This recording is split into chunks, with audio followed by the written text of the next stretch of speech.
Mayannur petrol പമ്പിന് സമീപം വിശ്വസ്തമായ ചികിത്സാ സേവനം ഉറപ്പാക്കിക്കൊണ്ട് ചെറുവത്തൂർ മെഡിക്ലിനിക് വിപുലമായ സൗകര്യങ്ങളുമായി ജനങ്ങളിലേക്ക്.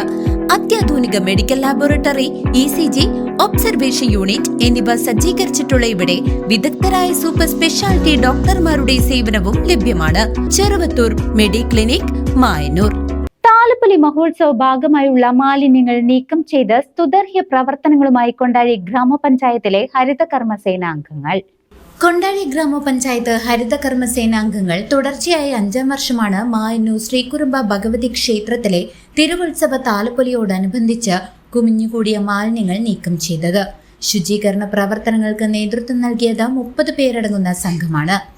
മായന്നൂർക്കാവ് പരിസരത്തും കൂടാതെ 30 ഏക്കറോളം വരുന്ന താലപ്പൊലി മഹോത്സവത്തിനായി കൊണ്ടാഴി, മായന്നൂർ ദേശങ്ങൾ കരിമരുന്ന് പ്രയോഗം നടത്തിയ വയൽ പ്രദേശങ്ങളുമാണ് തിങ്കൾ ചൊവ്വ ദിനങ്ങളിലായി മാലിന്യം നീക്കി വൃത്തിയാക്കുന്നത്. കൊണ്ടാഴി ഗ്രാമപഞ്ചായത്തിലെ ഹരിതകർമ്മ സേന അംഗങ്ങളാണ് ഞങ്ങൾ. ഏപ്രിൽ 4-ാം തീയതി ആയിരുന്നു മായന്നൂർക്കാവ് താലപ്പൊലി. 2023 മുതലാണ് ഞങ്ങൾ ഹരിതകർമ്മ സേന അംഗങ്ങളായി പ്രവർത്തിക്കാൻ തുടങ്ങിയത്. ഇത്രയും വർഷം ഞങ്ങൾ അമ്പലത്തിലെ വേസ്റ്റുകൾ പെറുക്കുന്നു. ഇതുവരെ ഞങ്ങൾക്ക് ഒരു വരുമാനം ഉണ്ടായിട്ടില്ല. ഞങ്ങളുടെ പണി അവിടെ ഇട്ടിട്ടാണ് ഞങ്ങൾ ഇത് പെറുക്കാൻ വരാറ്, ക്ലീൻ ചെയ്യുക. എല്ലാ നല്ലവരായ നാട്ടുകാരും ഞങ്ങളോട് സഹായിക്കാറുണ്ട്. കമ്മിറ്റി അംഗങ്ങൾ ഞങ്ങൾക്ക് ഭക്ഷണവും വെള്ളവും എല്ലാം തരുന്നുണ്ട്.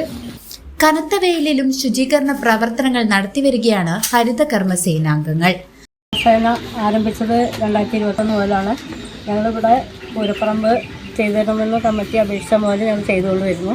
ഞങ്ങൾക്ക് മീറ്റിങ്ങുകളിലൊക്കെ ചെല്ലുമ്പോൾ ജില്ലയിൽ ബൾക്കായിട്ട് ചെയ്യുന്ന സംഭവങ്ങൾക്ക് ആ കമ്മിറ്റി അംഗങ്ങളെ അറിയിച്ച് വേതനം തരണമെന്നാണ് അറിയിച്ചത്. ഞങ്ങളതവിടെ പ്രസിഡൻറ്റിനോട് അറിയിപ്പിക്കുകയും ചെയ്തു. പഞ്ചായത്ത് പ്രസിഡൻറ്റിനോട് അവതരിപ്പിക്കാമെന്ന് അവർ അറിയിച്ചിട്ടുണ്ട്.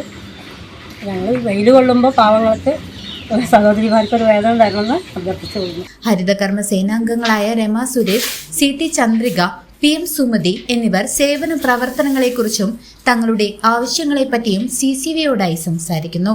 ഞങ്ങൾ ഫ്രീ ആയിട്ടാണ് ഇവിടെ ചെയ്തുകൊണ്ടിരുന്നത്. ഈ വെയിലാണെങ്കിൽ ഇപ്പോൾ ഒരു വെയിലത്ത് ഞങ്ങൾ 30 അംഗങ്ങളാണല്ലോ, 30 അംഗങ്ങൾ വന്നിട്ട് ചെയ്യാറുണ്ട്. ഈ വർഷമാണ് ഞങ്ങൾക്ക് എന്തെങ്കിലും ഒരു പ്രതിഫലം അവർ തരാമെന്ന് പറഞ്ഞിട്ടുണ്ട്. പിന്നെ കമ്മിറ്റി ഭാഗത്തു നിന്നും നല്ലവരായ എല്ലാ ജനങ്ങളുടെ ഭാഗത്തു നിന്നും ഞങ്ങൾക്ക് നല്ല സപ്പോർട്ടുണ്ട്. CCV news, Kondazhy.